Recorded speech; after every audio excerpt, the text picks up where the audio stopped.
तो कैसे चलेगी, किसके इशारे जहाँ चल रहा है।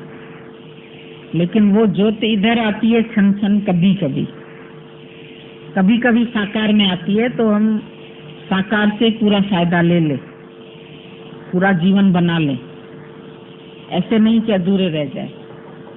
तुम भाग्यशाली है, तुम्हारे को कोई घर से रुकावट नहीं है, कोई शरीर की रुकावट नहीं है, कोई मन की रुकावट नहीं है, तो बाकी तो है तुम्हारा पुरुषार्थ। लोगों को कितने ही आते हैं हमारे पास सत्संग में, कितनी लड़कियां आती है, उनको घर वाले विरोध करते हैं, नहीं आने देते हैं, उनको सहयोग नहीं मिलता है, बंधन आते हैं, उनको उससे भी जूझना पड़ता है, उसमें भी शक्ति लगती है, फिर जाके कभी उनको छुट्टी मिलती है बहुत मुश्किल से। जैसे मीरा के ऊपर बंधन आए, प्रहलाद के ऊपर आए, परीक्षाएं आई, क्राइस्ट के ऊपर आई परीक्षा, मंसूर पर आई। ऐसे ही तुम लोग तो भाग्यशाली है जिनको घर से लोग आराम से सत्संग में आने दे रहे। ये करोड़ शुक्राने हैं भगवान के। नहीं तो मन उन्हीं परिस्थितियों से जूझने में भी तुम्हारे शक्ति चली जाए और उतना देर ज्ञान नहीं चलता दिमाग में। इसीलिए हम तुमको बोलते हैं तुम कोई योग भ्रष्ट योगी है जो योग युक्त होने के लिए आए। पहले कोई न कोई इच्छा रही होगी जिसके वजह से तुमको दोबारा शरीर में आना पड़ा, लेकिन इस जन्म में ऐसा नहीं होए कि ये मौका हाथ से निकल जाए और हमको मोक्ष प्राप्त न हो। इसीलिए हमको तीव्र पुरुषार्थ करना चाहिए, तीव्र लगन, तीव्र पुरुषार्थ, तीव्र प्रेम, सब चीज जल्दी। आजकल जमाना क्या है, फास्ट फूड का, सब चीज फास्ट, तो ज्ञान भी तो फास्ट होना चाहिए। नहीं, जगह जगह सब चीज फास्ट, फास्ट से फास्ट ट्रेन पकड़ेंगे, अरे ये बस 6 घंटे में पहुंचा देगी, ये 2 घंटे में पहुंचा देगी, हवाई जहाज 1 घंटे में पहुंचा देगा। तो आजकल, पहले तो पैदल चलते थे, बैलगाड़ियों में चलते थे, उसमें चलते थे, अभी तुम्हारे लिए ट्रेन निकली, फिर हवाई जहाज निकले, हेलीकॉप्टर निकले, तो हर चीज तेजी में चल रही है। तो तुम्हारा प्रेम भी तो तेजी में बढ़ना चाहिए कि नहीं बढ़ना चाहिए? रोज रोज देखो तुम्हारा प्रेम कितना बढ़ रहा है, अंदर से ऐसी लौ लग जाए, तेरे नाम की लौ कुछ ऐसी लगे, पल भर भी तुझे बिसरा न सके। सहूलियत दी है भगवान ने, तो उसका हम फायदा लें।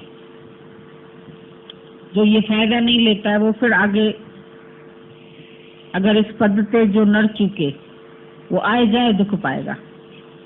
अगर ये मौका हाथ से निकल गया और अवतार भी अंतर्ध्यान हो जाते हैं।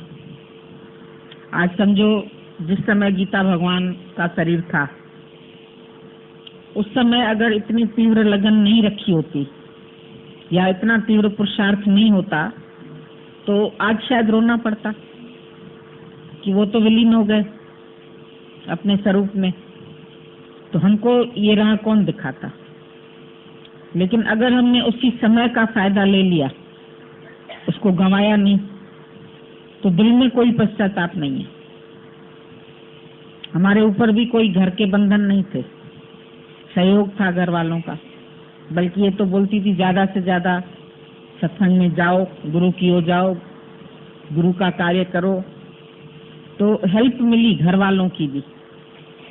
उसमें ही अगर हम पूरा लाभ नहीं लेते, अगर मन के अधीन हो जाते कि संसार का काम कर लें, ये कर लें, वो कर लें, पढ़ाई कर लें, बड़े डॉक्टर बन जाएं, इंजीनियर बन जाएं, अगर ये अभिलाषाएं रखते तो ये नहीं होता। फिर अगर वो होता तो ये ना होता।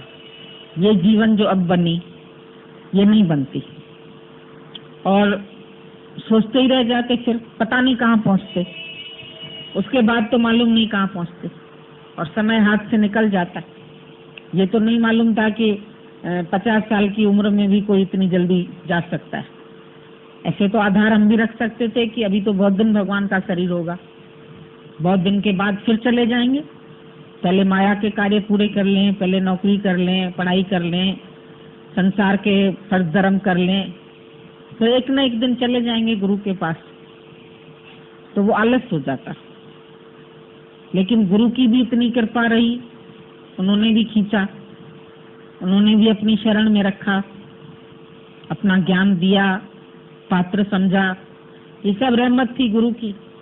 तो दोनों तरफ से चलता है प्रेम, दोनों तरफ से, वन वे होते हुए भी दोनों तरफ से होता है। चाह मां जंखे तू चाही तो चाह मां तो चाहे। तुम जिसको चाहते हो वो अवश्य ही तुम्हें भी चाहता है। ऐसा नहीं हो सकता है कि तुम हमें चाहो हम नहीं चाहें, ऐसा कभी ना हो सकता। ये अंदर की तार ऐसी होती है जो इधर सजे तो उधर बजे। तार को तुम एक तरफ से छेड़ो तो पूरी छिड़ जाएगी ना। ऐसा थोड़ी कि एक तरफ से छेड़ोगे दूसरे तरफ से उसमें से आवाज नहीं निकलेगी। ऐसे करते टन टन से तार से देखा है, तार जुड़ी रहती है, दोनों ओर से जुड़ी रहती है। एक तरफ से जुड़ी है, एक तरफ से नहीं जुड़ी तो आवाज नहीं निकलेगी। अगर गुरु ने तुम्हारे से जोड़ी, तुमने नहीं जोड़ी, या तुमने जोड़ी और गुरु की नहीं जुड़ी, तो एक तरफ की तार जुड़ी से आवाज कैसे निकलेगी, सितार कैसे बजेगी। लोग बोलते माँ बैठो है घर मिंजा कम कजें सर, हम तो घर बैठे हैं, तुम तो अंतर्यामी भगवान है, हमारा बेड़ा पार लगा देना। तो ऐसे पार नहीं लगा देगा। तुम्हारे को माया भी चाहिए, भगवान भी चाहिए। रूंग में ऊपर से माया चाहिए, भगवान भी चाहिए। भगवान ऐसे, बाकी तो बोलोगे हाँ हम माया के लिए तो पुरुषार्थ कर लेना, उसके लिए कितना पुरुषार्थ करते हो। भगवान को ऊपर से चाहते, जैसे सब्जी वाले से धनिया ऊपर से लेते हो ना, आजकल नहीं देंगे, महंगा है धनिया, पहले मांग लेते थे, ऊपर से डाल ना, थोड़ा सा डाल दे। सब्जी 1 किलो लिया है तो 4 दाने मिर्ची के भी डाल, धनिया के भी डाल, ये भी, ये वो फ्री में। अब बेचारे उसको छुपा के रखते हैं नीचे की, ये लोग औरतें जो है जरूर मांग लेंगी। तो इसी तरीके से तुम भगवान को ऊपर से चाहते हैं, मेन तो तुम माया को समय देते हैं। 8-8 घंटा ये बच्चे स्कूल जाते हैं, नौकरी जाते हैं, काम करते हैं, हम बोले 8 घंटा इधर बैठ जाओ, इधर चित्त नहीं लगेगा, क्योंकि मन में वो चित्तवन अगर चल रही है, उधर का ध्यान बटा हुआ है, तो इधर ध्यान नहीं बचेगा। भगवान को बटा हुआ प्रेम तो तुम्हारा चाहिए नहीं। तुम भगवान से भी बटा हुआ प्यार करेंगे, इधर भी करेंगे इधर भी करेंगे, तो वो तो तुम्हारी दिल देखता है। दाता दिसन दे दिल तुंजी, मानू तकींदे मुंह तेंजो, लोग तो खाली तुम्हारा चेहरा देखेंगे, पर दाता दिसन दे दिल तुंजी, जो दाता है, जो परमात्मा है, वो तुम्हारा दिल देखेगा। दिल साफ तेरा है कि नहीं पूछ गुरु से, फिर करना है जो कुछ भी कर ले खुशी से। गुरु से ऐसे लिंक जुड़े तो अंदर से प्रेम का बहाव हो, प्रेम खड़ा नहीं हो जाए, खड़ा तो गंदा हो। तुम्हारे प्रेम में ऐसे बहाव होना चाहिए, तेज धार से, इतनी धार से तुम्हारा प्रेम बहे कि भगवान मैं तेरे सिवा जी नहीं सकता, मैं तेरे सिवा रह नहीं सकता, मैं हरदम तुम्हारे से ही प्रेम करता हूँ, मेरे लिए दुनिया की कोई वैल्यू नहीं है। गोपियां प्रेम करती थी कृष्ण से, तो उसका फिर और किसी से प्यार नहीं होता था, घर वालों से, दुनिया वालों से कोई उनका लगाव नहीं रहा। मीरा को प्रेम हुआ, मीरा के लिए जहान जल गया, दुनिया जल गई, मेरा सब जल जाए, मेरे तो गिरधर गोपाल दूसरों न को, वो अंदर में उसको बसा लिया। फिर उसके पास और भी प्रलोभन आए, वो कहती दूसरों न कोई, हमको दूसरा कोई नहीं चाहिए। जाके सिर मोर मुकुट मेरो पति सोई, उसने एक ही पति अपना बनाया, जिसके सिर पर मोर मुकुट है मेरा पति वही है। तो हम भी अगर अपना एक आधार, अपना एक रास्ता, अपने अंदर की दृढ़ता, अपने अंदर का विश्वास, अपने अंदर का प्रेम रखेंगे, तो ऐसी दिल की जो सच्ची पुकार है वो भगवान अवश्य सुनता है। ऐसा नहीं हो सकता है कि वो नहीं सुने। रामकृष्ण की बात आती, कितना प्यार करता था, माँ काली से। उसको तड़प होती थी, बेचैनी होती थी, ऐसे ऐसे लेटरी लगाता था जमीन में, तड़प होती थी ना, तो ऐसे ऐसे। उसको तो साकार में नहीं मिला, उसने माँ को माना। उसने सोचा इतनी दूर दूर से लोग आते हैं माँ का दर्शन करने के लिए, और मैं तो वहाँ का पुजारी हूँ, पूरा समय बैठा रहता हूँ माँ के पास, तो लोग इतने पागल तो है नहीं जो इसको इतना मानते। तो इसके अंदर होगी वो शक्तियां, तो उसका अंदर से इश्क हो गया। लेकिन उसको ये लगता था कि इस मूर्ति से कभी प्रकट होकर हमसे बात तो करे, भाई जिसको हम इतना पूज रहे हैं वो हमारे से बात नहीं करे तो मजा नहीं आता ना। मान लो तुम एक तस्वीर रख लो गुरु की घर में, यहाँ नहीं आओ, बात नहीं करे तस्वीर, तो उससे तुम्हारे को क्या फायदा होगा?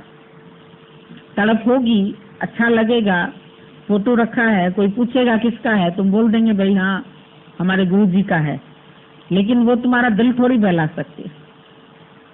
तस्वीर तेरी दिल मेरा बहला न सकेगी। मैं बात करूंगा तो वो खामोश रहेगी, तो मूर्ति तो खामोश थी। फिर उसका मन करता है प्यार में तो भाई मिले, गुरु से मिले, तो बोला सीने से लगा लूंगा तो ये कुछ न कहे, उसमें तो कोई रिएक्शन ही नहीं होगा ना। जो साकार से मिलना है उसमें रिएक्शन है। तुम चाहते हो, गुरु भी तुमको चाहता है, तुम नजर से देखते हो, वो भी तुमको नजर से न्याल करता है, तुम प्रेम से बात करते हो, तुमको प्रेम का जवाब मिलता है, तुम्हारे जीवन में उलझन आती है, गुरु के पास ले आते हो, सुलझा देता है।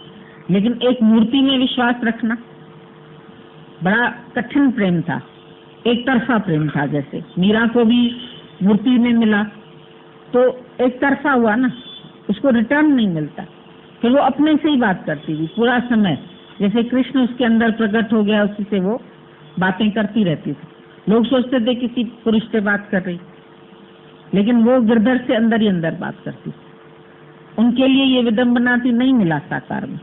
लेकिन राधा को मिला तो राधा ने छोड़ा नहीं उसको, राधा ने अपनी तोड़ निभाई। तो आज भी राधा कृष्ण का नाम आता है, रुक्मणी कृष्ण का नहीं आता, सत्यभामा कृष्ण का नाम नहीं आता है। जो पत्नी रूप में साथ रही उसका नाम नहीं आता है, लेकिन जो प्रेम रूप में साथ रही उसका नाम हो जाता है। तो हमारा संबंध गुरु से कैसा है, प्यार कैसा है? क्योंकि बिना प्यार के तो ज्ञान नीरस है। फिर लगेगा बहुत सुन लिया, बहुत समझ में आ गया, अब जाके समझाएं, फिर वो एक लाइन ही दूसरी हो जाती है जैसे, लेकिन प्रेम की लाइन दूसरी होती है। और एक दिन उसको इतनी तड़प हुई, रामकृष्ण को उठाई, उसने माता के इधर से तलवार निकाली, बोला मैं अपने को खत्म करता हूँ, तुम दर्शन देती हो कि नहीं कर। इतना उसका प्रेम बढ़ गया। और तभी बोलते हैं कि उसको साकार में कोई ऐसी एनलाइटमेंट मिली जो उसका जीवन ही परिवर्तित हो, पूरा जीवन परमात्मा के लिए खिलक गया। फिर तो उसको ऐसे लगने लगा कि यही साकार है, और जो संकल्प रख के वो करता था पूजा, उसका वो संकल्प पूरा हो जाता था। अंतःकरण इतना शुद्ध हो गया, एक तरफ प्यार रखने से तुम्हारा सब तरफ से प्यार हट गया और किसी में नहीं रहा, बटा हुआ प्यार नहीं रहा। तो वो एक तरफ के प्यार में अंतःकरण में एक ही बात रह गई सिर्फ, उससे भी अंतःकरण शुद्ध हो जाता। जब हमारे हृदय में गुरु के अलावा कुछ नहीं बचे,